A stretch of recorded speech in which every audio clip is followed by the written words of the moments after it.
د غزني په مرکزي بندخونه کې د بیلابیلو جرمونو په تړاو نیول شوي 14 تنه بندیان اوس د قرآن حافظان دي. دوی دغه دوره د 5 میاشتو په موده کې بشپړه او نن ورځ د جوړو شوو مراسمو په ترڅ کې د دستار بګړۍ ور وتړل شوې. د دغه ریاست مسؤلین وایي چې په دې بندخونه کې د دیني زده کړو ترڅنګ د عصري او حرفوي زده کړو زمینه هم برابره کړي او هڅه کوي ترڅو په راتلونکي کې دغو زده کړو ته لا نور پرمختګ ورکړي. بلکې همدغه شان دغه ملګري چې موږ سره د بیرون نه یا د لیسو شاګردان یو په کوم جرم باندې متهم شي او بندي شي زندان ته راوړل شي نو همغه نصاب چې دا په هر سیم کې ده بیرون هم په حاضرۍ کې زموږ د مکتوب په اساس حاضر نیول کېږي او دلته موږ ورته د مجرب استادانو لخوا همغه کتابونه تدریسي کېږي چې په ورځ حاضر موجوده ده هم عصري هم دیني علوم موجود دي هم حرفوي علوم موجود دي.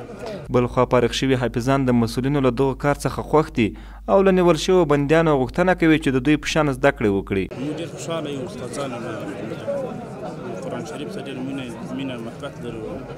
آینده کې موږ باید درسونه وي او نور خلک هم درس ته وخلاصوي. هم دې ته پیغام ده چې موږ سره درسونه وي او چټي وقت تیر نکړو درسونه وي. بسیار خوش هستیم. از خوشحالی باور کنید تا که شو تا صبح ما را خواب نبرده. خوشحال بودم ما جوان سپاس از آج قاری صاحب، آج رئیس صاحب، از استادای محترم ما. باید نکنن این کارا رو، به درد نمیخوره. همیشه اگر در بیرون هستند در داخل هستند باید اینا درس بخونن، تعلیم بکنن. تعلیم بهترین چیز است. باید وویل شي چې په دې بندخونه کې د نارینه بندیانو سربیره ماشومانو او ښځینه بندیانو ته هم د زده کړو زمینه برابره شوي چې د استادانو لخوا ورته پر ټاکل شوي وخت منظمې زده کړې ورکول کیږي.